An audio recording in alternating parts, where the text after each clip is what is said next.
الشيطان اللعين الرجيم بسم الله الرحمن الرحيم الحمد لله رب العالمين والصلاة والسلام على أشرف الأنبياء والمرسلين وأهل بيته الطيبين الطاهرين المعصومين المظلومين الغر الميامين الذين أذهب الله عنهم الرجس وطهرهم تطهيرا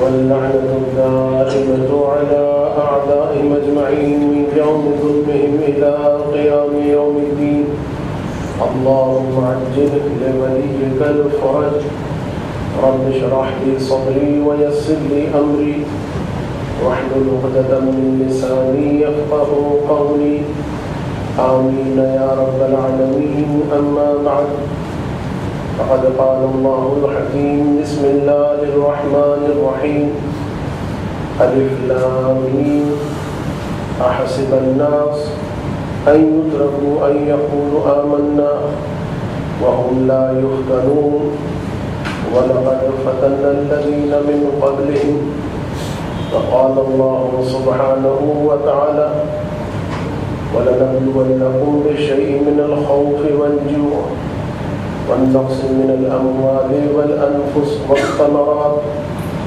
وبشر الصابرين الذين إذا أصابتهم مصيبة قالوا إنا لله وإنا إليه راجعون صلى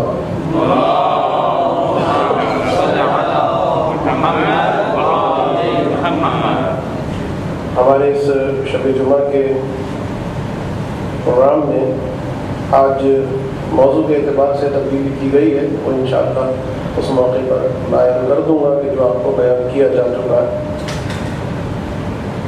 پہلے پورشن میں جو نہج البلاغہ سے متعلق ہے آج خطبہ نمبر 80 اسے منتخب کیا ہے کہ اسے پڑھنے کی توفیق ہو. اور یہ وہ خطبہ ہے کہ مولا کائنات ایک مقام پر خطبہ دے رہے تھے. یہ بات مبرد نے اپنی کتاب میں جو غالباً کامل نامی کتاب میں یہ کہی کہ مولا خطبہ دے رہے تھے. خطبے کے دوران ایک شخص جو ہے وہ آیا مجمع کو چیرتا ہوا اور کہا کہ یا علی دنیا کے بارے میں مجھے کچھ بتائیے, دنیا کے بارے میں کچھ پڑھیے. تو اس موقع پر اب جو مولا نے ارشاد فرمایا, یہ بات میں نے اس لیے کہی کیونکہ اس سے پہلے کئی خطبوں میں حمد و ثناء پروردگار اس کے بعد پھر مولا ارشاد فرماتے ہیں, لیکن اس خطبے میں بالکل بغیر کسی مقدمے کے مولا نے جملے ارشاد فرمائے کیونکہ یہ ایک خطبے کے درمیان ایک خطبہ سمجھ لیجیے آپ. تو اس موقع پر مولا نے دنیا کے خصلتوں کو بیان کیا اور 10 خصلتیں بیان کی ہیں کہ جو واقعا ایک آخری جملہ مولا کا اس خطبے کا وہ ہے کہ اگر کہا جائے تو بیجا نہ ہوگا کہ سید رضی علیہ الرحمہ کے جنہوں نے نہج البلاغہ کو جمع کیا ہے. یہ تو آپ کو معلوم ہی ہوگا کہ نہج البلاغہ فقط جو ہے وہ خطبات مولا کائنات کا حصہ نہیں بلکہ اور کتابوں کے اندر بھی خطبات مولا کائنات موجود ہیں. حتیٰ اہل سنت برادران جو ہیں ان کی کتابوں میں بھی مولا کائنات کے خطبات موجود ہیں. تو سید رضی علیہ الرحمہ نے اس آخری جملے کو کہ جس کو میں انشاءاللہ خاص بیان کروں گا کہنے کے بعد, نقل کرنے کے بعد گویا ایسے سرمست سے ہو گئے ہیں مولا کے جملے سے, بلاغت سے, کہ ابھی لفظ اگر کہا جائے تو بھیجا نہ ہوگا کہ شراب طہور نہج البلاغہ سے سرمست ہو کے جو ہے سید رضی نے پھر وہ جملہ کہا کہ واقعا آپ کیونکہ آپ لوگ عرب نہیں ہیں اور میں بھی بہرحال عرب نہیں ہوں, لیکن اس کی جو بلاغت ہے وہ تھوڑی بہت بھی اگر عربی سے انسان واقفیت رکھتا ہے تو پہچان لے گا. اب مولا نے جو خطبہ ارشاد فرمایا, چونکہ وقت آج میں تھوڑا لیٹ اور تاخیر سے پہنچا ہوں, ارشاد فرماتے ہیں کہ جب اس نے سوال کیا تو اس کے سوال کے جواب میں گویا فرما رہے ہیں میں اس دوارے دنیا کی حالت کیا بیان کروں کہ جس کی ابتدا رنج, سختی اور مشقت اور انتہا فنا, جس کے حلال میں حساب اور حرام میں سزا اور عقاب۔ یہاں کوئی غنی ہو یعنی امیر ہو تو فتنوں آزمائشوں کا سامنا ہوتا ہے، اور اگر فقیر ہو تو غم زدہ رہتا ہے۔ دنیا میں یعنی اگر ایک امیر آدمی ہے وہ بھی پریشان ہے، غریب آدمی ہے وہ بھی پریشان ہے۔ جو دنیا کے لیے سعی و کوشش میں لگا رہتا ہے اس کی دنیاوی آرزوئیں بڑھتی ہی چلی جاتی ہیں۔ اچھا، یہ ترجمہ جو کیا ہے مفہومی ترجمہ سید رضی نے فرمایا ہے۔ اس کے علاوہ جو کتب میں مجھے ترجمہ ملا وہ یہ کہ جو دنیا کے لیے سعی و کوشش میں لگا رہتا ہے دنیا اس سے دور چلی جاتی ہے، اور جو کوششوں سے ہاتھ اٹھا لیتا ہے دنیا خود ہی اس سے سازگار ہو جاتی ہے۔ یہاں دیکھیے کہنے کا مطلب، اب ایک حقیر بندہ حقیر اور طالب علم یہ کہنا چاہتا ہے استفادہ کرتے ہوئے علماء کے کلام سے کہ یعنی مولا گویا یہ فرمانا چاہتے ہیں کہ ہمیشہ ایسا نہیں کہ جو دنیا کے پیچھے بھاگتا ہے اسے دنیا مل جاتی ہے، بعض اوقات مل بھی جاتی ہے لیکن ہمیشہ ایسا نہیں ہے۔ اور ہمیشہ ایسا نہیں ہے کہ جو آدمی دنیا کو چھوڑ دے وہ ہمیشہ فقیر ہی ہوگا۔ بعض اوقات بہت تگ و دو کرنے والے بھی فقیر ہی مرتے ہیں، اور بعض اوقات بہت کم اسٹرگل کرنے والے بہت زیادہ امیر ہو جاتے ہیں۔ تو یہ بھی حدیث قدسی کے اندر خداوند عالم نے فرمایا کہ بعض اوقات میں بہت سیدھے سادے آدمی کو بہت پیسہ دے دیتا ہوں، اور بعض اوقات میں بہت عقل مند آدمی کو، تیز و ترار آدمی کو بالکل غریب رکھتا ہوں تاکہ اسے یہ سبق سکھا دوں کہ جو رزق اور فراوانی یہ پیسہ ہے یہ تیری عقل کی وجہ سے نہیں ہے، میری عطا کی وجہ سے۔ تو بہرحال مولا کائنات گویا یہ بیان کرنا چاہتے ہیں کہ یہ دنیا جو ہے ابتدا سے دیکھی جائے تو رنج و مصائب، انسان جب پیدا ہوتا ہے دنیا میں آتا ہے ماں کی اذیتیں، اور پھر جب وہ چھوٹا بچہ شیرخوار ہوتا ہے تو اس کی حالت یہ نہیں ہوتی کہ حتیٰ اپنی طرف بڑھنے والے خطرات سے اپنے آپ کو بچا سکے۔ اس کی اگر پرورش نہ کی جائے، اس کے گرد میں لوگ موجود نہ ہوں تو واقعاً وہ ہلاک ہو جائے، ختم ہو جائے۔ اور پھر اس کے بعد جب وہ تھوڑا لڑکپن کا زمانہ آتا ہے تو ہر طرف سے ڈانٹ ڈپٹ کا سلسلہ شروع ہو جاتا ہے، یہ کرو یہ نہ کرو، اس طرح بیٹھو اس طرح اٹھو۔ اور پھر اس کے بعد جوان ہوتا ہے، جوان ہونے کے بعد جب شادی کا سلسلہ آتا ہے، گھر گرہستی اپنی بساتا ہے، اور پریکٹیکل لائف کے اندر جب قدم رکھتا ہے تو پہلے ہی سے کتنی ساری آپشن پر چمٹے ہوئے ہزاروں اور لاکھوں لوگوں کے درمیان سے اپنے لیے اسے جگہ بنانی پڑتی ہے۔ اور پھر اس کے بعد جب کچھ سانس لیتا ہے، کچھ تھوڑی زندگی جو ہے اس کی دڑا جسے کہنا چاہیے کہ روٹین میں آ جاتی ہے، گھر بن گیا، تھوڑی سی فیملی جو ہے اس کی آباد ہو گئی، کچھ سکون سے ملتا ہے، ایک مرتبہ بڑھاپا آنا شروع ہو جاتا ہے۔ اور جب بڑھاپا آنا شروع ہوتا ہے تو اب وہ قوتیں جو ہیں، وہ طاقتیں جو ہیں کہ جن قوتوں کا اب موقع تھا کہ اس مال و دولت سے لطف اندوز ہو، یہ وہ ٹائم تھا، یہ وہ پیریڈ تھا کہ جو اتنی زحمت اس نے مال و دولت کے جمع کرنے میں کی تھی، اب یہ وہ ٹائم تھا کہ جس میں وہ لطف اندوز ہو۔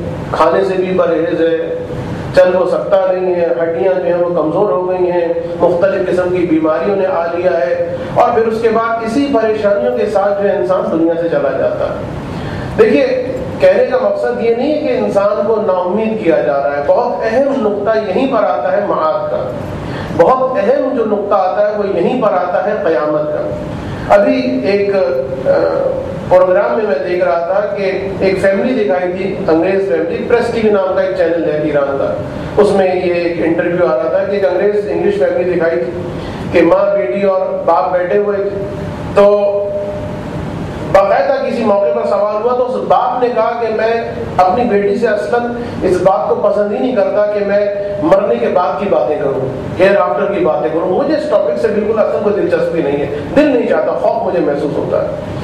تو ایک مومن اور مسلمان کے جو قیامت پر عقیدہ رکھتا ہو، جو یہ جانتا ہو کہ لا یستوون کی حالت ہے، مومن الگ ہے غیر مومن الگ ہے، جس نے اچھے کام کیے ہیں اس کو اس کی جزا ملے گی، جو برے کام کرتا ہے، جس کو قیامت کا اعتقاد ہو تو وہ کبھی نا امید نہیں ہوتا، چاہے زندگی اچھی گزرے تو وہ بے مس نہیں ہو جاتا، اور اگر زندگی فقر اور غریبی اور تنگ دستی میں گزرے تو وہ نا امید نہیں ہو جاتا۔ اس لیے یہ خداوند عالم نے فرمایا ہے کہ یہ بھی حدیث میں ہے، رسول خدا غالباً یا کسی معصوم کی حدیث میں احتیاطاً، کہ خدا کسی آدمی کو ایسا نہیں کرے گا کہ دنیا میں بھی غریب رکھے اور آخرت میں بھی غریب رکھے. کسی ایک جہان میں خدا جو ہے اسے غریب رکھے گا. اگر اسے غریب رکھا ہے تو ایسا نہیں ہے کہ جو دنیا بلبتہ اس کی بات کے جو مومن ہے، اس کی بات کے جو بہرحال کافر نہیں ہے. اللہ کتنے کافر ہیں جو غریب ہیں فقیر ہیں، ان کی بات نہیں ہو رہی. ایک مومن جو دنیا میں بھی غریب ہو وہ آخرت میں بھی غریب ہو، وہ آخرت میں امیر ہوگا. اور ایک اور روایت کے اندر ملتا ہے کہ جو غریب ہیں وہ امیروں سے، کہ چاہے دونوں بالکل برابر ہوں اعمال کے اعتبار سے، دونوں بالکل برابر ہوں، غریب جو ہے وہ امیروں سے 500 سال پہلے جنت میں چلے جائیں. 500 سال پہلے امیر جو اپنے وہ پیسوں کا حساب دے رہے ہوں.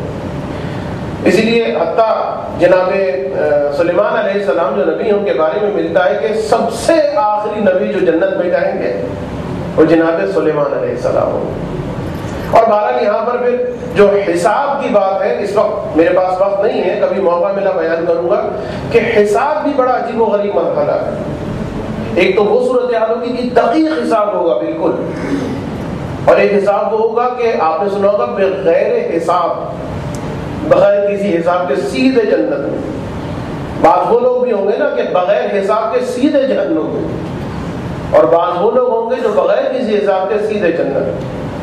کہیں پر دیکھیے قرآن میں سوء الحساب کی عبارت ملتی ہے. سوء الحساب، برا حساب. برے حساب سے کیا مطلب ہے کہ پسینہ انسان کا نکل جائے. جیسے کہ وہ اب میں کیا کہوں کہ غالباً وہ جو آپ کیا کرواتے ہیں کہ جس کے ذریعے سے آپ کی آڈیٹنگ جو ہوتی ہے، سخت قسم کے آڈیٹر آ جائیں تو پسینہ نکلوا دیتے ہیں. خداوند عالم جو ایک اور ملتا ہے سریع الحساب، خدا سریع حساب کرنے والا. یہ حساب جو ہے نا خود کہ قیامت میں حساب کس طرح ہوگا، یہ بہت انٹرسٹنگ ایک چیز ہے کہ جس سے ہم اتنے واقف نہیں ہیں. سریع الحساب ہے، سوء الحساب ہے، حسن الحساب ہے، اور نامعلوم کتنے انداز ہے خدا کے حساب لینے کے. اور یہ حساب بہت جلدی ہوگا، بہت سریع ہوگا بعض لوگوں کا. مثال میں دوں آپ کو، خدا کو سوچنا اور دیکھنا نہیں ہے کہ اس نے کیا کیا کیا نہیں کیا. نہیں، ہم کچھ لوگ جا رہے ہوں گے جہنم کی طرف پلٹ کے کہیں گے پروردگار ہم نے یہ نہیں کیا. یہ کیسے ہمارے نام آئے معلوم ہے کہ دین ان کے جو اعضاء و جوارح ہیں، ان کی آنکھیں ہیں وہ گواہی دیں گے، ان کے ہاتھ جو بولیں گے کہ تم کیا بول رہے ہو، تم نے یہ گناہ کیا تھا مجھ سے، تم نے یہ گناہ کیا تھا مجھ سے، تم نے یہ گناہ کیا تھا مجھ سے. وہ ایک الگ حساب و کتاب. تو ایک بہت سادی سی مثال میں آپ کو دوں کہ جس طریقے سے آپ کی گاڑی مثلا 20 سال چلی ہے، 30 سال آپ نے چلائی، وہ 20-30 سال جو گاڑی چلی ہے کہاں کہاں چلی، کتنے کلومیٹر چلی، اس کو حساب کرنے کے لیے بس وہ جو ایک سامنے میٹر لگا ہوا ہے، ایک مرتبہ اس میٹر کی طرف نگاہ دوڑائی اور پتہ چل گیا کہ کتنے دقت کے ساتھ معلوم ہو جائے گا کتنے کلومیٹر چلی. خداوند عالم آپ کی جانب نگاہ کرے گا جسے نگاہ ڈالنے کی بھی ضرورت نہیں ہے. پوری زندگی. اور ایک مولا کائنات کی روایت کہ بس میں اس کو پڑھ کے اس بات کو آگے بڑھاؤں، خطبے کو مکمل کروں، کہ مولا فرماتے ہیں کہ جس وقت انسان اس دنیا سے جا رہا ہوگا، جب موت آ رہی ہوگی، سکرات موت، کہ خدا محفوظ رکھے، واقعا یہ وہ موقع ہے کہ مومن کو پھر وہ ساری باتیں کہ جس کا اس نے امتحان دیا، جو پریشانیاں اٹھائیں اس ولایت کی وجہ سے، محبت اہل بیت کی وجہ سے، اب وہ ان کا پھل اور ثمرہ اٹھا رہا ہوگا. یہ وہ موقع ہے کہ جب علی علیہ السلام جو اس کے سرانے آئیں گے کہ کاش اس انداز میں آئے کہ علی علیہ السلام کو دیکھ کر ہمیں خوشی ہو، وَإِلَّا اگر علی کے پیشانی پر شکنے ہوں تو الامان الحفیظ. لیکن انشاءاللہ العزیز حسن ظن ہے مولا کائنات، اس لیے کہ انہی سے امید ہے کہ یہی میرا مولا فرماتا ہے کہ جس وقت سکرات کا موقع ہوگا، تیزی سے جس وقت لے جایا جا رہا ہوگا، اب آج کی تعبیر میں چند سیکنڈوں کے اندر مرنے والے کے سامنے چند سیکنڈوں میں اس کی جو پوری زندگی ہے چند سیکنڈوں میں جو اس کے سامنے گھما دی جائے گی، اور اسے پتہ بھی چل جائے گا کہ میں نے کیا کیا چند سیکنڈوں کے اندر. اور یہ ہوگا بغتتاً کا موقع، یہ ہوگا تعصب اور حسرت کا موقع. امام فرماتے ہیں جو دنیا کے لیے صحیح اور کوشش میں لگا رہتا ہے، مفتی جعفر حسین کے ترجمے کے مطابق اس کی دنیاوی آرزویں بڑھتی ہی جاتی ہیں، اور جو کوششوں سے ہاتھ اٹھا لیتا ہے دنیا خود ہی اس سے سازگار ہو جاتی ہے۔ جو شخص، اب یہ وہ جملہ ہے کہ جسے میں نے کہا تھا کہ جس کو نقل کرنے کے بعد سید رضی سرمست ہو گئے، کہ جو شخص دنیا کو عبرتوں کا آئینہ سمجھ کر دیکھتا ہے تو وہ اس کی آنکھوں کو روشن اور بینا کر دیتی ہے، اور جو صرف دنیا ہی پر نظر رکھتا ہے تو وہ اس کو نابینا بنا دیتی ہے۔ عربی میں بڑا پیارا جملہ ہے، اس لیے میں عام طور پر نہیں پڑھتا عربی عبارت، لیکن اس کی عبارت بہت عمدہ ہے۔ امام فرماتے ہیں وَمَنْ أَبْصَرَ بِهَا بَصَرَتْهُ وَمَنْ أَبْصَرَ إِلَيْهَا أَعْمَتْهُ۔ ابصر بہا اور ابصر الیہا، دنیا سے دیکھنا، دنیا کو دیکھنا، یہ وہ مقام ہے کہ جہاں پر فرق پیدا ہو جاتا ہے خدا پرستی میں اور دنیا پرستی میں، کہ خدا پرستی کیا ہے اور دنیا پرستی کیا ہے، کہ جس کے بارے میں اب وقت نہیں ہے، زیادہ میں تفصیل بیان نہیں کر سکتا۔ ایک درود پڑھتے ہیں آپ محمد والے محمد کا۔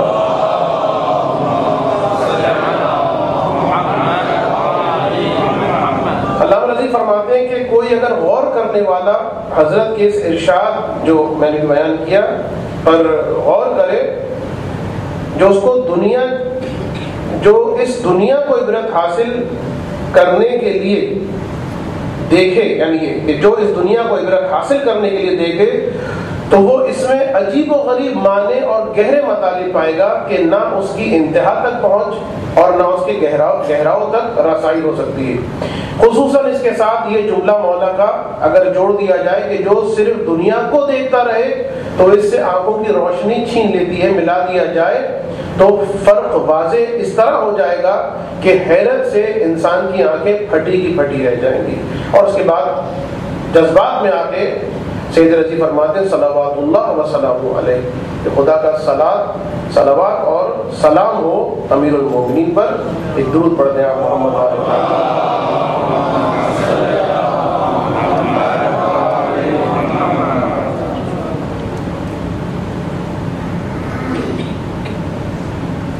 ایک مرتبہ درود پڑھتے ہیں۔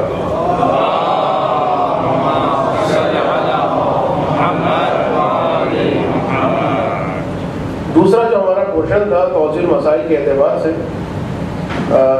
اس میں تقلید کا جو چیپٹر تھا وہ تقریباً مکمل ہو گیا تھا، مختصراً ہی صحیح۔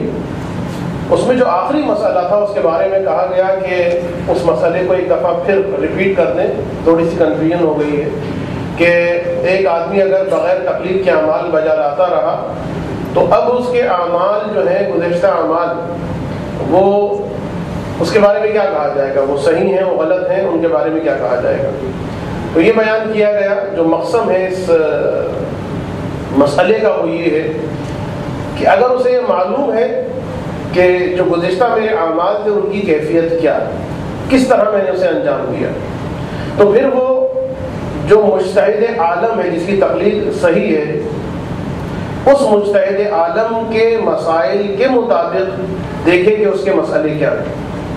اگر اس کی اعمال اس مجتہد کے مسائل کے ساتھ میچ کر جائیں تو الحمدللہ کوئی بات نہیں، اور اگر میچ نہ کرے تو پھر دیکھے کہ وہ مجتہد عالم کیا ذمہ داری لگاتا ہے کہ دوبارہ اس کو آپ کو کرنا ہوگا، اعادہ کرنا ہے، قضا دینی ہے، کفارہ دینا ہے، کیا کرنا ہے، وہ پھر آپ اسی مجتہد عالم کی توضیح میں دیکھیں یا معلوم کریں۔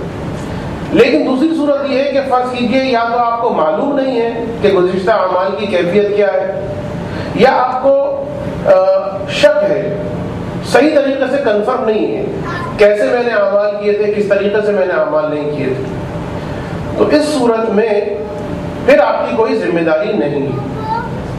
آپ سے میری گزارش اگر بچوں کو پلیز اگر کنٹرول کر لیں تو، چونکہ میں نے کہا ہے کہ میں بہت زیادہ ایکسپرٹ اور ماہر قسم کا خطیب نہیں ہوں۔ ایک درود پڑھ دیں محمد والے محمد۔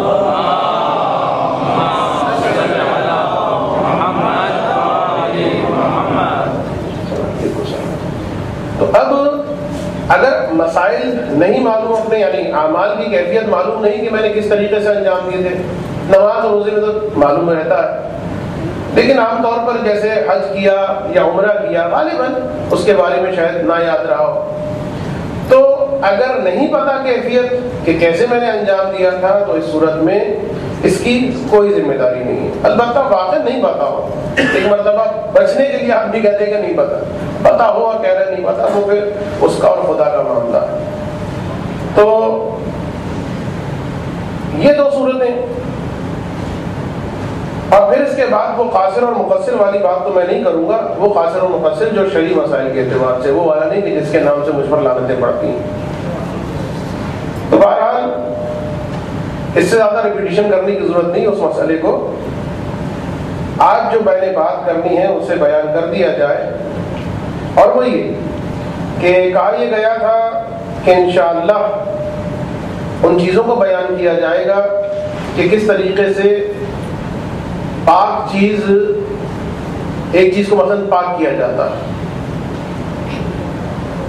پاک کرنا ایک چیز کو، اس سے پہلے یہ سمجھنا ضروری ہے کہ وہ پاک چیز نجس کب ہوتی ہے، اس لیے جب نجس ہوگی تبھی پاک کریں گے، اور اس کو سمجھنے کے لیے کہ ایک چیز نجس کب ہوتی ہے یہ سمجھنا ضروری ہے کہ کون سی چیزیں ہیں جو نجس کرتی ہیں، ہر چیز تو نجس نہیں کرتی۔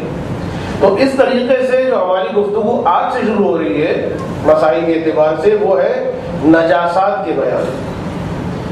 اس لیے کہ دیکھیے دنیا میں جتنی بھی چیزیں، کپڑا آپ کا نجس ہو گیا، دیوار نجس ہو گئی، پانی نجس ہو گیا، غذا نجس ہو گئی، یہ ساری کی ساری چیزیں جو نجس ہوتی ہیں، اگر تحقیق کی جائے تو اینڈ میں ایک آخری نجاست ہوگی کہ جس کی وجہ سے چیزیں نجس ہوئی ہوگی، اور وہ جو آخری نجاست ہوتی ہے کہ جس کی وجہ سے نجاست آگے بڑھی، اسے کہا جاتا ہے عین نجس۔ عین نجس 10 آغاز ثانی کے اعتبار سے 10 چیزیں جو ہیں وہ عین نجس ہیں کہ جو دنیا میں نجاستیں پھیلاتی ہیں۔ پہلے میں مختصراً جلدی فہرست آپ کے سامنے پڑھ دوں اور اس کے بعد پھر مسائل کو بیان کروں۔ اچھا، اس کو بیان کرنے سے پہلے، فہرست کو بیان کرنے سے پہلے، مسئلے کو بیان کرنے سے پہلے، چونکہ نجاسات میں سب سے پہلے جو پہلی اور دوسری نجاست آتی، اب ایک مشکل یہ بھی ہے کہ اگر ہم اردو میں نام لیں تو وہ بہت ہی زیادہ قباحت ہوگی، لیکن یہ ایک عجیب بات ہے کہ آپ کسی اور زبان میں کہتے ہیں تو قباحت اس کی تو کیا گالیوں کی ختم ہو جاتی۔ واقعی حقیقت ہے، میں ممبر سے تو خیر مثالیں بھی نہیں دے سکتا۔ اب میں آپ کو بیان کر دوں کہ مثلا یورین کو بول کہا جاتا ہے فارسی، تو میں اسی لفظ کو یوز کروں گا، یورین بھی کر سکتا لیکن بہرحال، اور اسٹول کو فارسی میں کہا جاتا ہے غائط، بول و غائط۔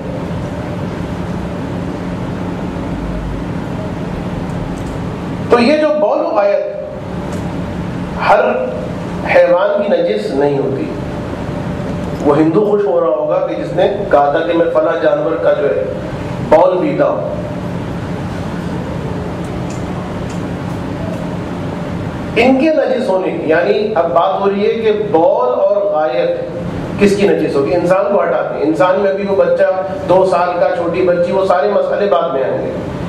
ویسے انسان کے بارے میں تو لا شک والا رہے گا کہ نجس بول و غائط۔ اب انسان کے علاوہ جتنے بھی حیوانات ہیں، جس کے اندر چارپائے بھی آ گئے، جس کے اندر پرندے بھی آ گئے، جس کے اندر حشرات الارض بھی آ گئے، جس کے اندر چھپکلیاں، مینڈک اور اس قسم کی چیزیں بھی آ گئی، ان کے بول و غائط کیا سب کے نجس ہیں؟ 2 شرطیں ہیں اہم ترین۔ ایک یہ کہ وہ حرام گوشت والا ہو، جس کا کھانا حرام، وہ جانور وہ ہو کہ جس کا کھانا حرام ہو، نمبر 1۔ اور یہ پلس کے ساتھ ہیں دونوں شرطیں۔ اور دوسری شرط یہ ہے کہ اس کا خون جو ہے خون جہندہ ہو، جس کو عربی میں کہتے ہیں نفس السائلہ، یعنی اچھل کے نکلے۔ اب اچھلنے سے مراد نہیں کہ فوارہ مار کے نکلے، یعنی جستن جسے کہتے ہیں فارسی میں، تھوڑے سے جھٹکے کے ساتھ نکلے، اسے کہتے ہیں خون جہندہ۔ تو بس دو شرطیں، نمبر 1 حرام گوشت ہو، نمبر 2 خون جہندہ۔ ان دونوں میں سے ایک شرط بھی اگر ہٹ جائے تو بعض صورتوں میں وہ اس کا بول و غائط نجس نہیں ہوگا۔ مثال، حرام گوشت نہیں ہے، حلال گوشت، مثلا گائے، حلال گوشت، اگرچہ خون جہندہ اس کا جھٹکے سے نکلتا ہے اگر رگ کاٹی جائے، لیکن چونکہ حرام گوشت والی شرط نہیں ہے اس کے اندر، لہذا اس کا بول و غائط نجس نہیں ہے۔ گھوڑا چونکہ حرام گوشت نہیں ہے، مکروہ ضرور ہے لیکن حرام گوشت نہیں ہے۔ وہ آج کل یورپ میں چلا بھی ہوا ہے نا، گھوڑے کا گوشت جو کھلا دیا گیا اور پھر اس کے بعد کہا گیا غریبوں کو سب دے دیا جائے، ضائع ہونے سے بچا دیا جائے۔ خیر چھوڑ، تو ایک یہ شرط جو ہے اگر فاقد ہو جائے، کون سی والی؟ کہ وہ حرام گوشت نہیں ہے، یا مثلا سپوز کہ وہ حرام گوشت تو ہے، خون جہندہ نہیں رکھتا، تب بھی نجس نہیں ہوگا۔ مثال مچھلی، مچھلی کیا ہے؟ حرام گوشت والی مچھلی جس میں کانٹے، جس میں چھلکے نہ ہو، سپوز شارک مچھلی، سپوز ویل مچھلی، سپوز کہ جو گوشت رکھتی ہے حرام والا گوشت حرام، لیکن نفس سائلہ یا خون جہندہ نہیں رکھتی، یہ والی شرط جو فاقد ہے، لہذا اس کا بول و غائط نجس نہیں۔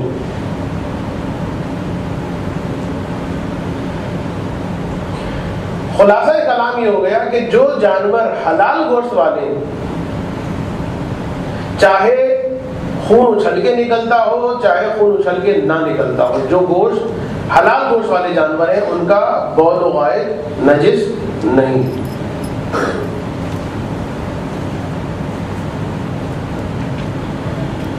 اور وہ جانور کہ جو خون جہندہ نہیں رکھتے، چاہے حرام گوشت ہو چاہے حلال گوشت ہو، ان کا بول و غائط بھی نجس نہیں ہے، سوائے وہ جانور کے جو خون جہندہ نہیں رکھتے لیکن گوشت والے، وہ چھوٹے جانور، اب چھوٹے جانور ہی ہوئے نا، مثلا کہ جو عام طور پر خون جہندہ نہیں رکھتے لیکن گوشت والے ہیں،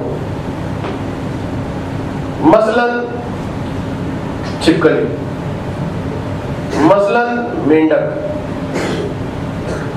مثلا کچھوا، کیونکہ گھروں میں آج کل کچھوا بھی پالا جاتا ہے، تو آغا سیستانی کے اعتبار سے یہ وہ جانور ہیں کہ احتیاط واجب یہ ہے کہ ان کے بول سے اجتناب کیا جائے۔ کون سے جانور؟ کہ جو خون جہندہ نہیں رکھتے لیکن گوشت رکھتے ہیں، چھوٹے ہیں لیکن گوشت رکھتے ہیں، چھپکلی ہو گئی، مینڈک ہو گیا، کچھوا ہو گیا۔ تو آغا سیستانی کے اعتبار سے احتیاط واجب ہے کہ ان کے کس سے؟ بول سے۔ غائط کے بارے میں آغا سیستانی نہیں لکھا، ان کے بول سے جو ہے وہ احتیاط واجب ہے، پرہیز کی۔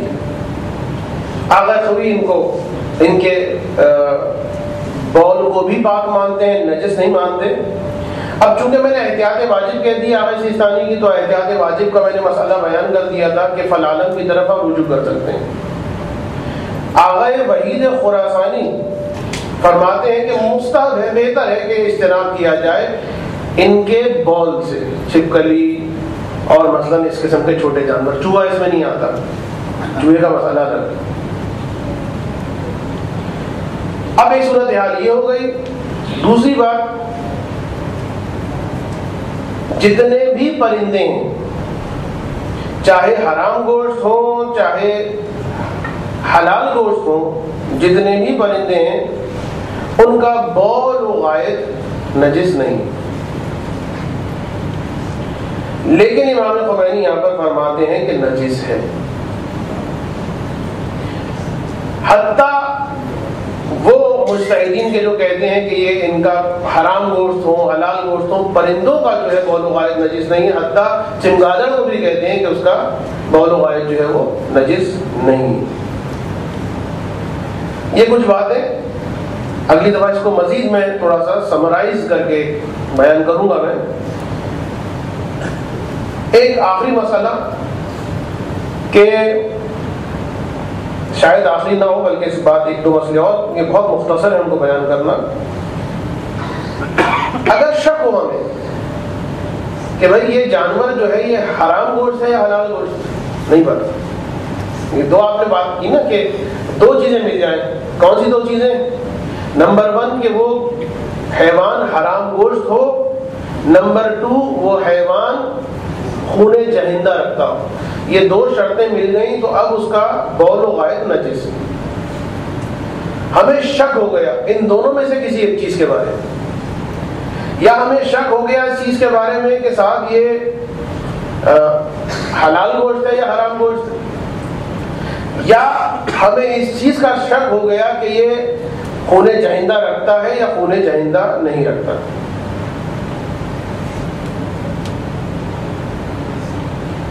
اگر خون جہندہ کے بارے میں شک ہو کہ آیا اس جانور کا خون جہندہ ہے یا خون جہندہ نہیں رکھتا، تو آغا سیستانی کے اعتبار سے غائط اس کی نجس نہیں ہے، بول میں احتیاط واجب. کہاں شک ہو رہا ہے آپ کو؟ خون جہندہ اور غیر جہندہ. آغا کوئی فرماتے ہیں کہ دونوں بات یعنی دونوں نجس نہیں. اگر شک کہاں ہو رہا ہے؟ خون جہندہ. دوسری صورت کہ اگر آپ کو شک ہو رہا ہے کہ صاحب یہ حرام گوشت ہے یا حلال گوشت ہے، تو چاہے آغا سیستانی ہو چاہے آغا خوئی ہو، دونوں کے نزدیک دونوں چیزیں جو ہیں، چاہے وہ بول ہو چاہے وہ غائط ہو، وہ نجس نہیں. کیڑے مکوڑوں کے اعتبار سے کہ جن کا گوشت نہیں ہوتا، کیڑے مکوڑوں کا بول و غائط جو ہے وہ نجس نہیں ہے، سوائے مچھر کے کہ جس کے اندر جو خون ہوتا ہے جب وہ کاٹتا ہے، وہ انشاءاللہ پھر بعد میں جب خون کے مسائل بیان کروں گا تو انشاءاللہ اس کو بیان کیا جائے. دو مسئلے رہتے ہیں لیکن ایک کو میں چھوڑ رہا ہوں اور ایک کو میں بیان کرتا ہوں. ایک اور چیز جو تیسری چیز جو نجس ہے وہ ہے نطفہ، سپرم.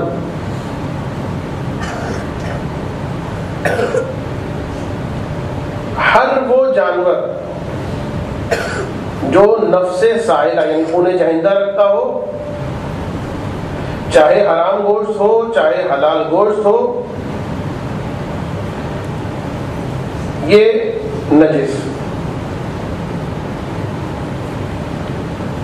البتہ اسپرم کے معاملے میں آغا سیستانی فرماتے ہیں کہ اگر یعنی خون جہندہ تو دونوں کہتے ہیں کہ ہونی چاہیے شرط. آغا سیستانی فرماتے ہیں کہ اگر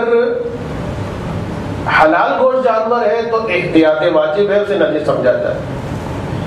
آغا خود فرماتے ہیں کہ بس خون جہندہ ہے تو چاہے حرام گوشت ہو چاہے حلال گوشت ہو، دونوں کے اندر کیا ہے، اس کا اسپرم جو ہے وہ نجس ہے. اس کے علاوہ مردار کے بارے میں آتا ہے کہ مردار کا مسئلہ کیا ہے. صرف ایک بات میں بیان کر دوں، مسائل میں بعد میں بیان کروں گا. مردار سے مراد وہ جانور، انسان کی بات بالکل الگ ہے، اس کا جو میتا ہے یعنی اس کی جو میت ہے مرنے کے بعد، یعنی انسان کا جو جسم ہے وہ نجس، ڈیٹیلز ہیں اس کے اندر البتہ. اور جانوروں کا جو مردار ہے وہ کب بنتا ہے؟ جانوروں کا مردار وہ کہلاتا ہے کہ ابھی میں صرف ڈیفینیشن بیان کروں، ڈیٹیل میں نہیں جا رہا، کہ ایسا جانور کہ جسے جو خود مر جائے، ایکسیڈنٹ ہو گیا کہیں پر. مجھے یاد ہے بچپن میں ہمارے وہ جو مرغیوں کو لے جانے والا ٹرک ہوتا اس کا ایکسیڈنٹ ہو گیا، قلع بازی کھائی اور مرغیاں مر گئی. لوگ بھاگتے ہوئے آ جلدی جلدی تو مرغیاں بھی نکال لیں. تو بہرحال مردار تھی تو ان کا کھانا حرام تھا اور نجس بھی تھی. یا خود بخود مر جائے جانور، یا اگر ذبح کیا جائے تو صحیح طریقے سے ذبح نہ ہو. ذبح کے مسئلے بہت ہیں. ذبح کیا جائے تو صحیح طریقے سے ذبح نہ کیا جائے. اس صورت میں بھی وہ جانور جو ہے وہ مردار کے زمرے میں آ جائے گا کہ جس کا کھانا بھی حرام ہے اور جو نجس بھی ہے. ایسا نجس کہ اگر آپ نے بعض شرائط کے ساتھ اس کو چھو لیا تو آپ بھی نجس ہو جائیں گے. ایک درود پڑھ دیں محمد والے محمد.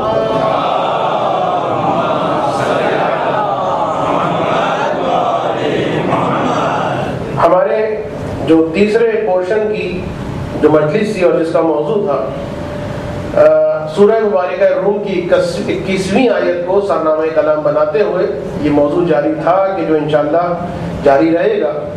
لیکن آج چونکہ آپ کو معلوم ہے کہ ہم اور آپ اس وقت اور اس کے بعد بھی اور کل بھی اور گزشتہ روز بھی آرام سے اپنے گھروں میں سو رہے تھے, آرام کر رہے تھے. لیکن کتنے ہی گھرانے مومنین کے ایسے تھے کہ باوجود اس کے کہ دھماکے کی شدت کی وجہ سے آپ نے دیکھا ہوگا کہ ان کے گھر جل چکے تھے, گھر ٹوٹ گئے تھے. لیکن جب گھر سے لاشیں اٹھیں تو کسے اس بات کی فرصت رہتی ہے کہ وہ گھر کو دوبارہ سے رینوویٹ کرے.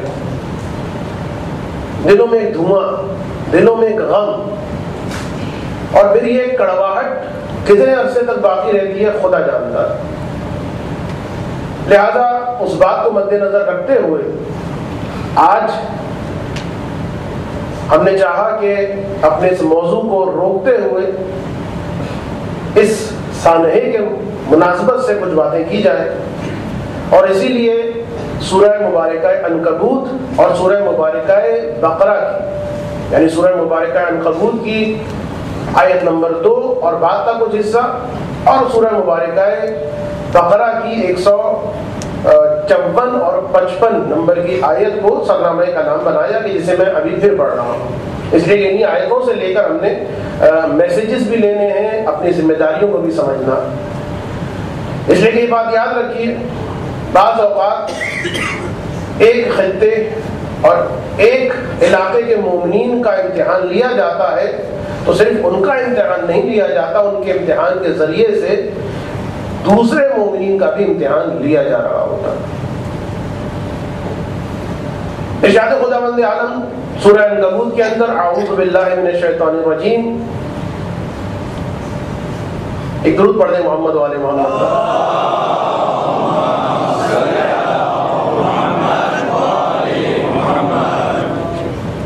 کہ خدا ارشاد فرماتا ہے الف لام میم احسب الناس ان یترکوا ان یقولوا آمنا وهم لا یفتنون. الف لام میم, کیا لوگوں نے اس بات کو سوچا ہوا ہے, اس بات کا گمان کیا ہوا ہے ان یترکوا کہ انہیں ایسے ہی چھوڑ دیا جائے گا, ان یقولوا آمنا کہ بس وہ کہہ دیں لا الہ الا اللہ محمد رسول اللہ علی ولی اللہ وهم لا یفتنون, اور ان کی آزمائش نہیں ہوگی.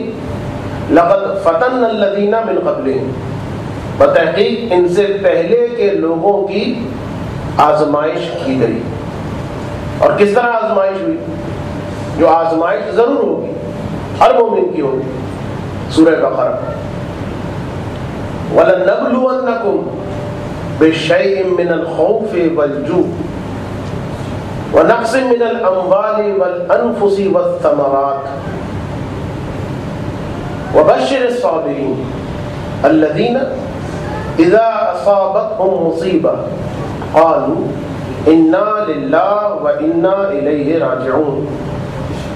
کیا فرما رہا ہے خداوند عالم؟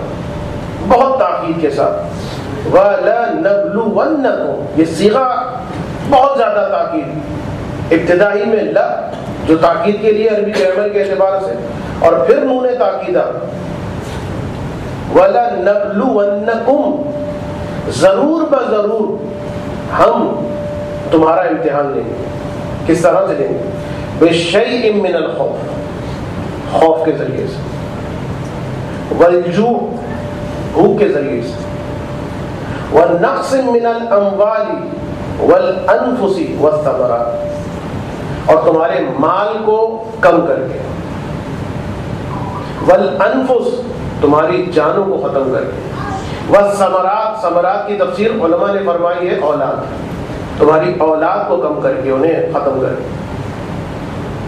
اور پھر اس کے بعد، اس امتحان کے بعد امتحان بھی لیں گے اور پھر وبشر الصابرین، بشارت بھی دیں گے، خوشخبری بھی دیں گے. لیکن کس کو؟ الصابرین، ان کو ملے گی خوشخبری کہ جو صبر کرنے والے. کون ہے صبر کرنے والے؟ اسی آیت کے اندر بیان ہوا. الذین، وہ ہیں صبر کرنے والے، اذا اصابتہم مصیبہ، کہ جب ان پر کوئی مصیبت آتی، چاہے ان مصیبتوں میں سے کوئی ایک مصیبت یا ان کے علاوہ کوئی ایک مصیبت. الذین اذا اصابتہم مصیبہ، تو وہ کیا کہتے ہیں؟ قالوا انا للہ وانا الیہ راجعون. تو وہ یہ کہتے ہیں کہ ہم اللہ ہی کے لیے اور ہمیں اللہ ہی کی طرف پلٹ کر جانا. یہ وہ میسج ہے کہ جو خداوند عالم ہر اس مومن کو دینا چاہتا ہے کہ جو پریشانیوں اور مصیبتوں میں گھرا. اس لیے کہ دیکھیے دو چیزیں ہیں خداوند عالم کے افعال میں سے. ایک ہے حکمت، یعنی دو انداز، ایک ہے حکمت اور ایک ہے سنت. دونوں میں فرق. حکمت میں کبھی کبھار تبدیلی ہو جاتی ہے، سنت میں تبدیلی نہیں ہوتی. وَلَن تَجِدْ لِسُنَّتِ اللَّهِ تَبْدِيلًا، تم اللہ کے سنت میں، سنت کا مطلب کیا ہے؟ طریقہ، جو اللہ کا طریقہ ہے. لن تجد، ہرگز، میں اکثر کہتا ہوں نا کہ یہ لن ترانی یا موسیٰ ہے، موسیٰ تو مجھے ہرگز دیکھ ہی نہیں سکتا، تو یہاں بھی وہی ہرگز ہے. وَلَن تَجِدْ لِسُنَّتِ اللَّهِ تَبْدِيلًا، تم کبھی بھی ہرگز اللہ کے طریقے میں تبدیلی نہیں دیکھو.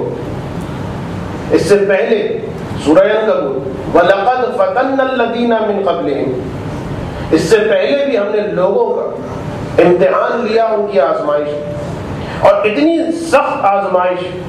مثلا ایک بہت ایسی قوم ہے جس کا ذکر قرآن میں جگہ جگہ، بنی اسرائیل، یذبحون ابناءہم ویستحیون نساءہم، کہ ان پر جو ظلم ہوتا تھا وہ اس طریقے سے ہوتا تھا کہ ان کے لڑکوں، اولادوں کو ذبح کیا جاتا، ویستحیون نساءہم، اور ان کی عورتوں کو اپنے لیے حلال سمجھا جاتا تھا.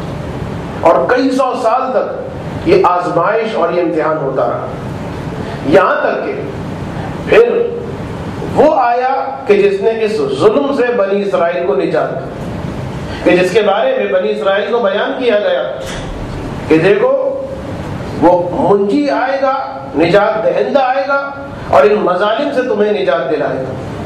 لہذا جب بہت زیادہ حضرت امام جعفر صادق علیہ الصلوۃ والسلام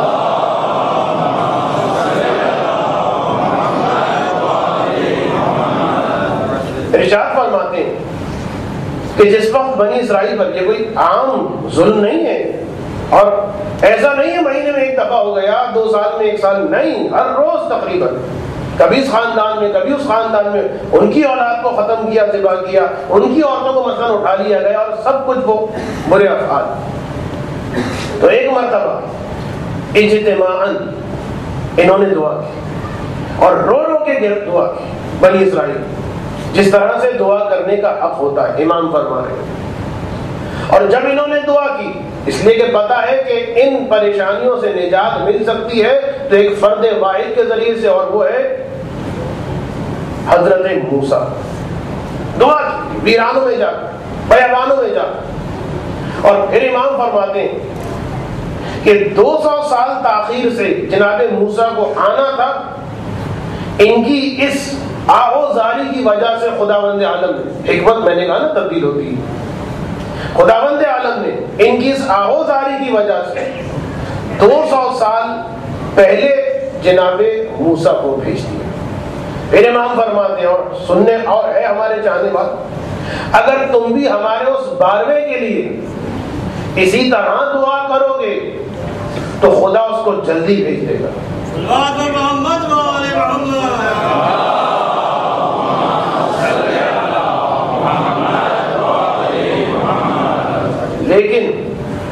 امام فرماتے ہیں اگر اسی طریقے سے بیٹھے رہے تو پھر جس وقت اس کو آنا ہوگا، جس وقت خدا کو بھیجنا ہوگا، خدا اسے بھیج دے گا۔ ہم دعا کرتے ہیں کہ خداوند عالم ظہور امام زمانہ میں تعجیل فرما دے۔ تو امتحان اور آزمائش وہ طریقہ اور سنت پروردگار جس کے اندر کوئی تبدیلی ہونے والی نہیں ہے۔ اور یہ آزمائش دیکھیے ایسا نہیں ہے معذرت کے ساتھ کہ ہم یہ سوچ کے بیٹھ جائیں، اس لیے کہ جب اسلام آباد میں وہ ڈیزاسٹر آیا، مجھے یاد ہے اس موقع پر، جہاں تک مجھے یاد پڑتا ہے میں پاکستان میں تھا، تو میں نے دیکھا تھا کہ ٹی وی پر ایک خاتون آ کے بیٹھ گئی اور انہوں نے باقاعدہ یہ جملہ کہا کہ میں تو آج سے مسلح کھول کے بیٹھ جاؤں گی اور یہ کہوں گی کہ پروردگارہ تو نے صرف غریبوں ہی کو دیکھ لیا کہ امیروں پر تو زلزلے لے کر نہیں آتا۔ باقاعدہ یہ جملے کہ جو انتہائی غلط جملے، تو ایسا نہیں ہے، یہ کانسیپٹ لے کے نہیں بیٹھنا چاہیے کہ شاید معاذ اللہ خدا کو کچھ مزہ آتا ہے۔ حکیم ہے پروردگار، ہر فعل پروردگار حکمت سے خالی نہیں ہوتا۔ تو خداوند عالم جو آزمائش، یہ پریشانیاں، مصیبتیں، بھئی ایسے ہی آرام سے سب کچھ ہو جائے، صاحب کن فیکن ہے، تیرے لیے کیا مشکل ہے، ظالموں کو بکھیر دینا، ختم کر دینا، یہ ساری پریشانیاں کس لیے؟ یہ وہ کوئسچن ہے کہ جس کا جواب بہت طولانی ہو سکتا ہے، لیکن ایک مثال میں اس کا جواب، اور وہ یہ کہ دیکھیے جس طریقے سے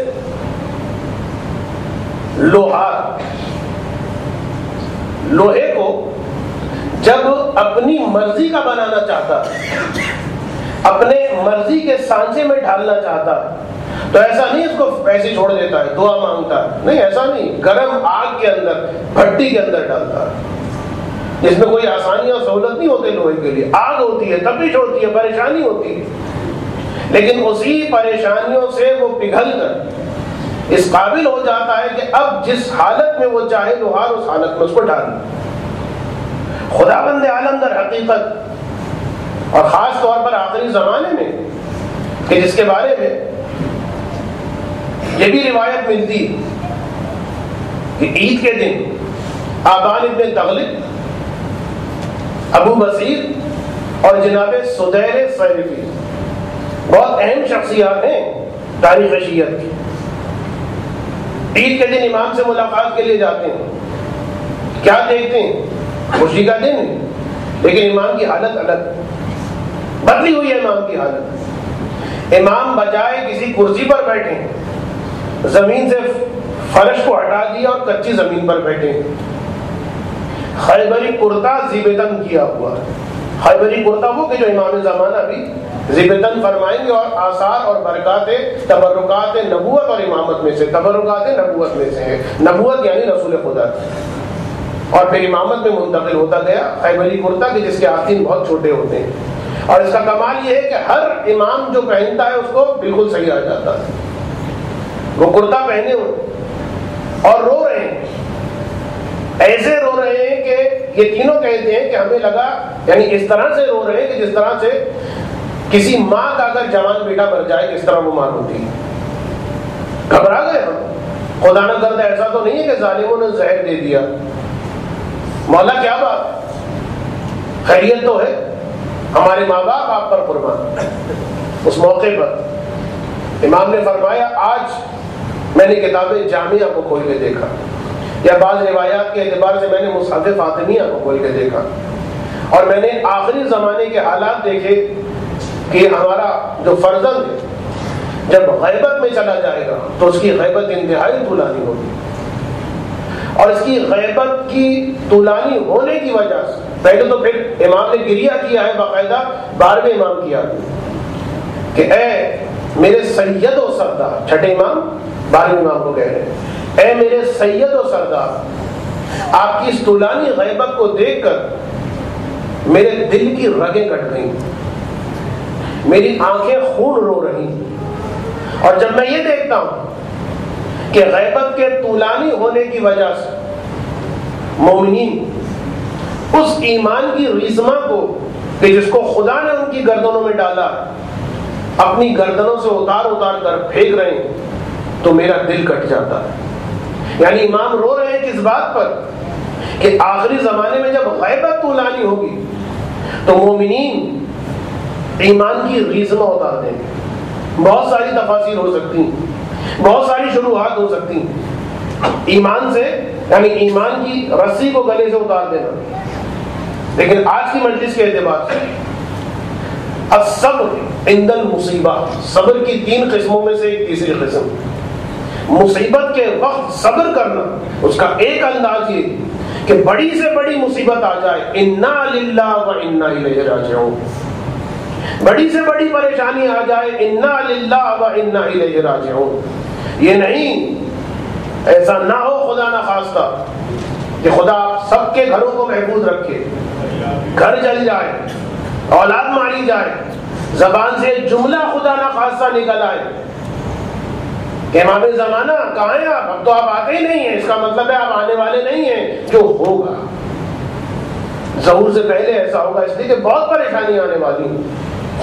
بہرحال میں ان پریشانیوں کا تذکرہ کرنے نہیں آیا ہوں, میں صرف یہ بیان کرنا چاہتا ہوں ذمہ داری کیا ہے. تو اہم ترین ذمہ داری اس اعتبار سے جہاں پر مورل سپورٹ ہے, جہاں پر واقعی فائنینشیل سپورٹ ہے, اور جہاں پر جس کی جانب ابھی اشارہ کیا, ایمان, جو بہت اہم ذمہ داری ہے. ہم یہاں بیٹھ کر صرف یہ سوچ کر کہ ہمارے ہاتھ میں حالات نہیں, ہمارے اختیار میں کچھ نہیں, ہم دور بیٹھے کیا کر سکتے ہیں, نہیں. ایک چیز ایسی ہے کہ جیسے واقعی اگر صحیح طریقے سے کیا گیا تو جو کام یہ کرتی ہے ایسا کام کوئی چیز نہیں کر سکتی, اور وہ ہے دعا, کہ جسے باقاعدہ کہا گیا ہے الدعاء سلاح المومن, دعا مومن کا ہتھیار ہے. یعنی جس وقت ہتھیار چلانے کا موقع نہ آئے اس وقت بھی انسان ہتھیار استعمال نہ کرے. کیسے دعا مانگے, ایسے نہیں کہ جیسے ہم عام طور پر مانگتے ہیں, اپنے لبوں کو حرکت دے دیتے ہیں. اس طرح سے دعا مانگنی ہے کہ جس طریقے سے خدا نہ خواستہ اگر ہم پر پریشانی آ جائے کیا حالت ہوتی.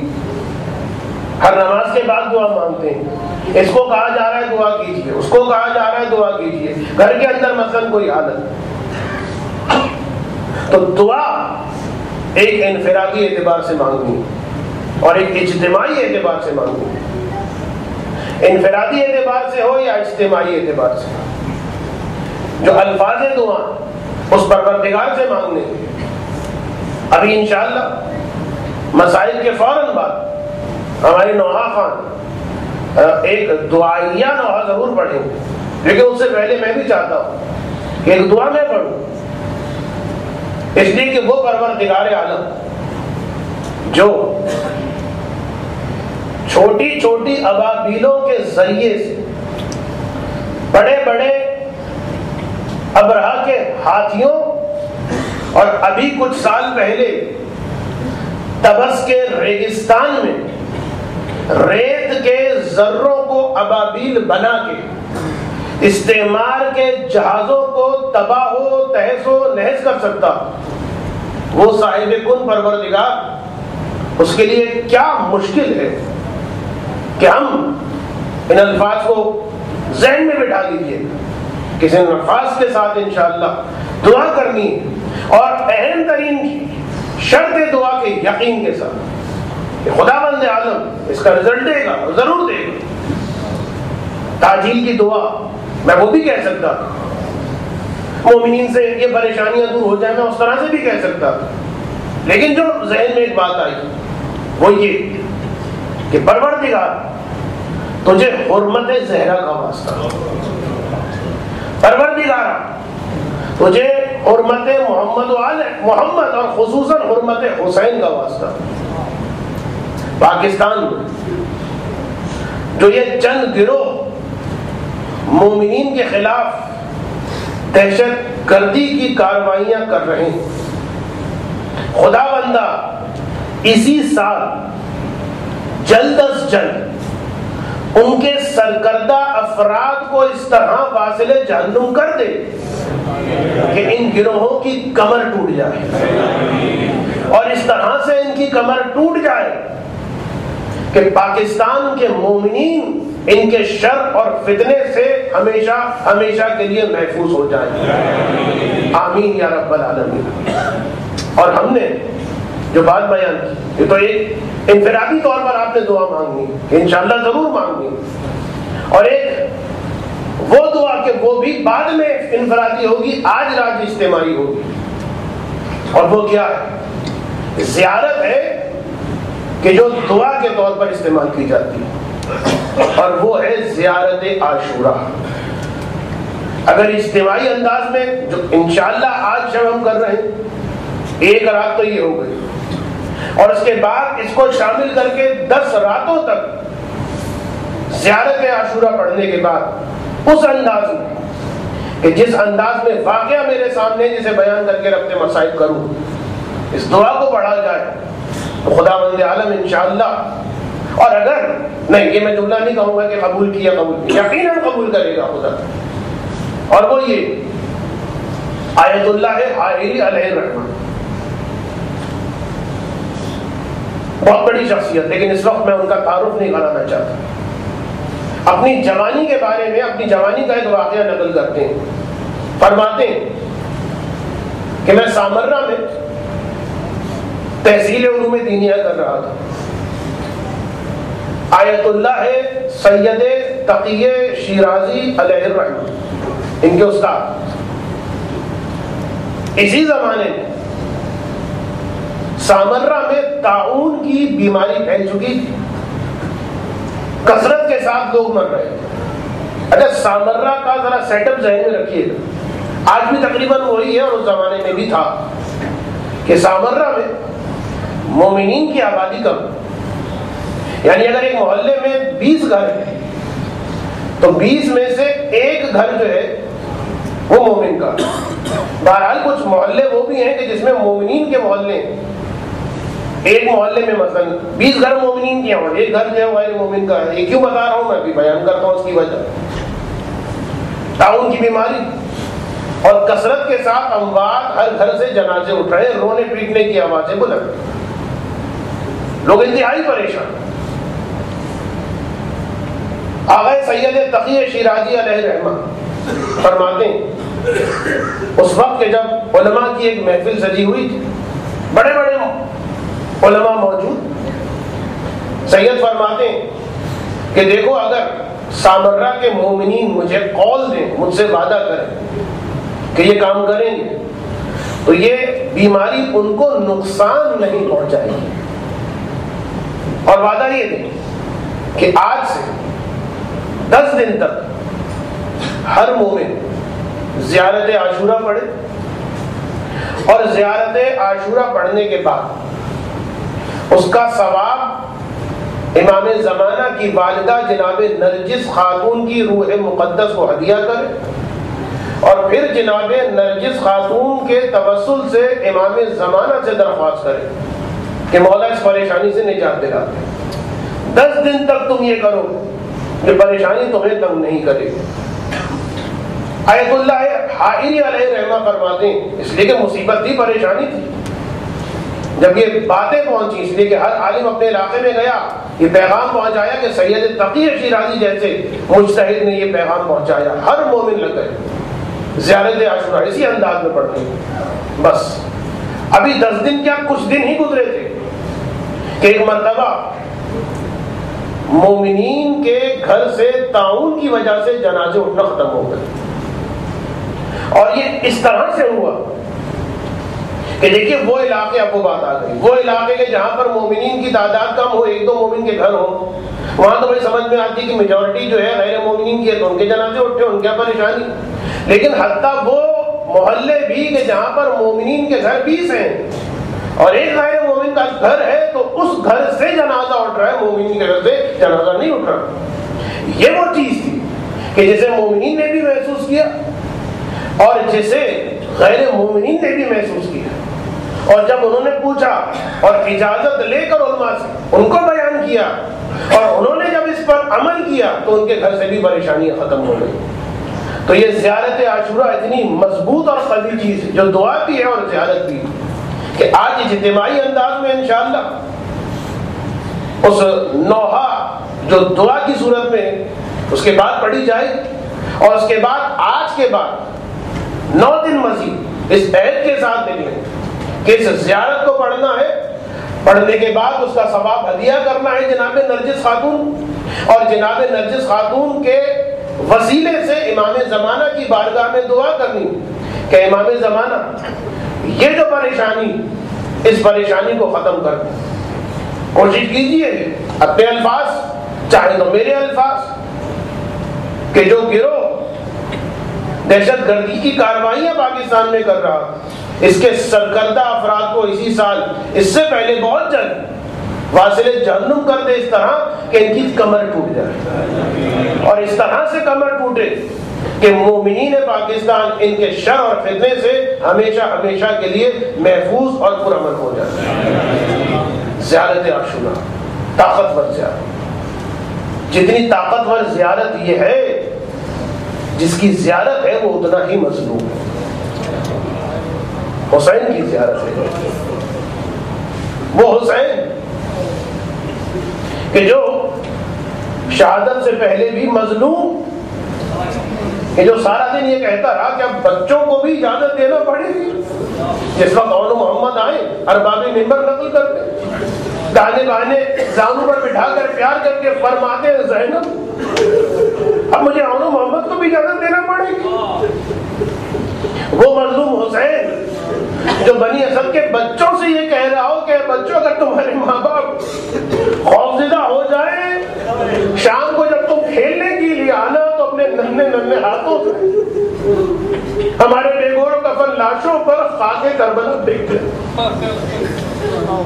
شہادت سے پہلے مظلوم اور شہادت کے بعد اس طریقے سے مظلوم، سر مبارک نیزے پر نصب ہے، اور اس انداز میں کہ حسین قرآن کی تلاوت کر رہا ہے. کیوں؟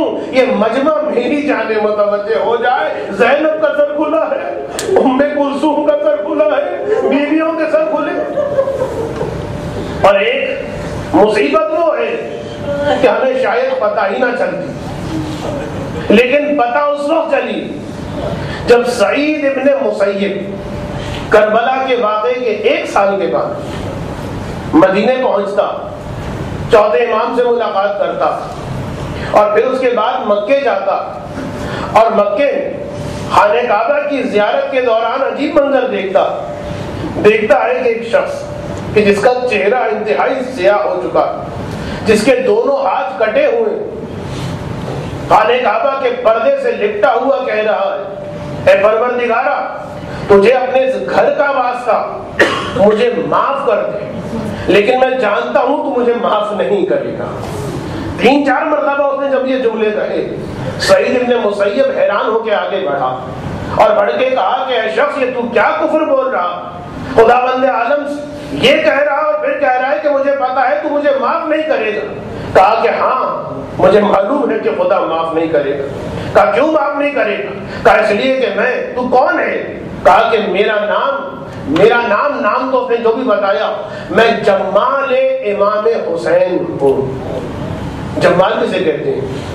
کہ جو آقا حسین کی سواری کو لے کر چلتا، حسین کی سواری کو لے کر چلنے والا، چہرہ سیاہ، ہاتھ کٹے ہوئے، اور معافی کی دعا مانگنے کے بعد کہتا ہے پروردگارا مجھے پتا ہے تو معاف کرنے والا نہیں.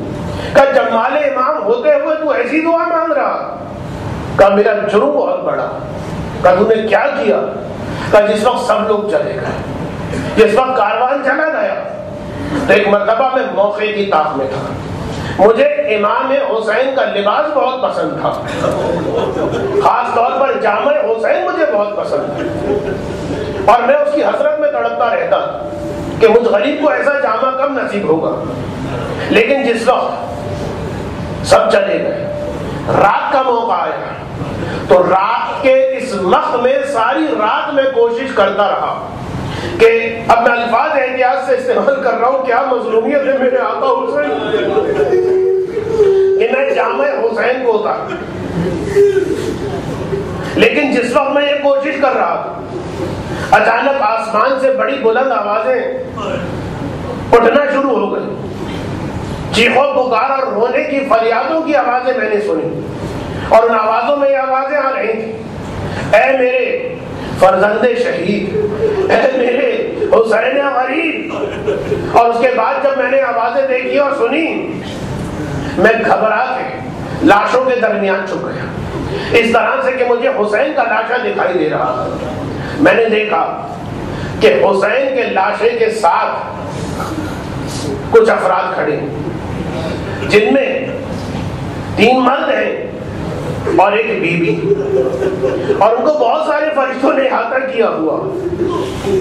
اور اس کے بعد وہ کہتے ہیں، ان میں سے ایک شخصیت آگے بڑھتی اور آگے بڑھ کے کہتی ہے، حسین تیرے پدر و مادر، تیرے جد و برادر تجھ پر فدا، تیری حرمت کا خیال نہ رکھا گیا، تیرے حق کا خیال نہ رکھا گیا، تجھے پیاسا ہی قتل کر دیا گیا. بس ایک مرتبہ وہ کہتا ہے، جیسے ہی میں نے اس شخصیت کے منہ سے جملہ سنا، میں نے دیکھا اچانک حسین اپنے مقام پہ اٹھ کے بیٹھ گئے، اور امام حسین کے حلقوم بریدہ سے آواز آئی، السلام علیکہ یا جدہ یا رسول اللہ، السلام علیکہ یا ابدا یا امیر المومنین، السلام علیکہ یا اخا یا حسن المصطفیٰ. اور پھر فرمایا، السلام علیکی یا امہ یا فاطمہ الزہرا. نانا حسین کا سلام قبول کیجئے، بابا حسین کا سلام قبول کیجئے، بھیا حسن حسین کا سلام قبول کیجئے، اور اے مادر گرامی فاطمہ حسین کا سلام قبول کیجئے. اور اس کے بعد رکوع بریدہ سے یہ آواز آئی، اے میرے نانا، ہمارے مردوں کو ان ظالموں نے قتل کر دیا، ہماری عورتوں کو قیدی بنا دیا، ارے ہمارے بچوں کو بھی انہوں نے ذبح کر دیا.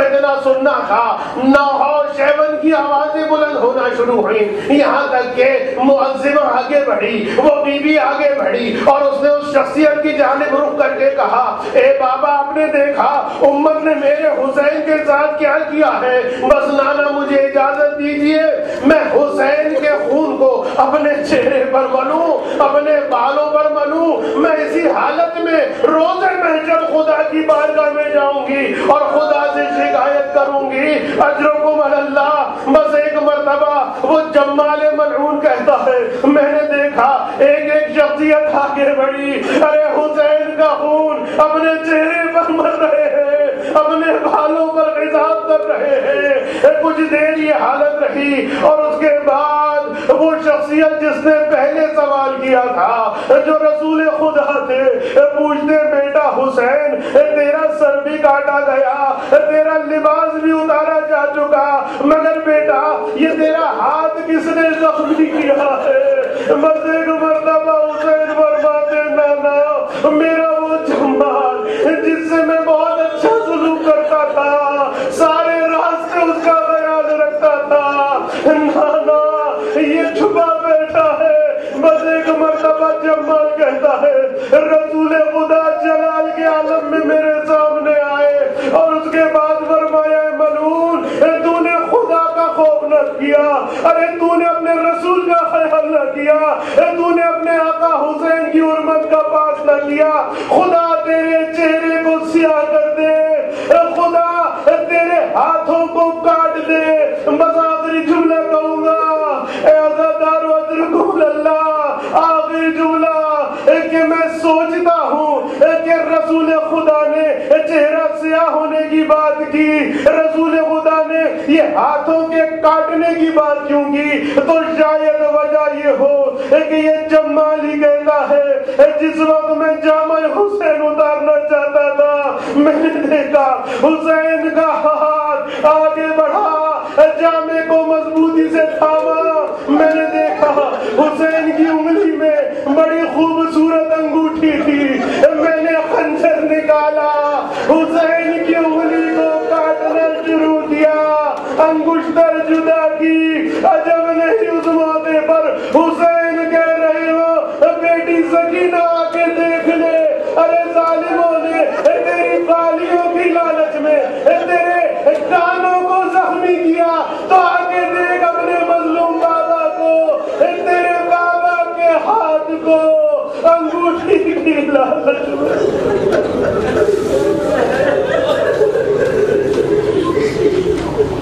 علاوت عنت اللہ۔ میرے مولا کی مدت ہوئی ہے ستم ظالموں کے اٹھاتے اٹھاتے، میرے مولا کی مدت ہوئی ہے ستم ظالموں کے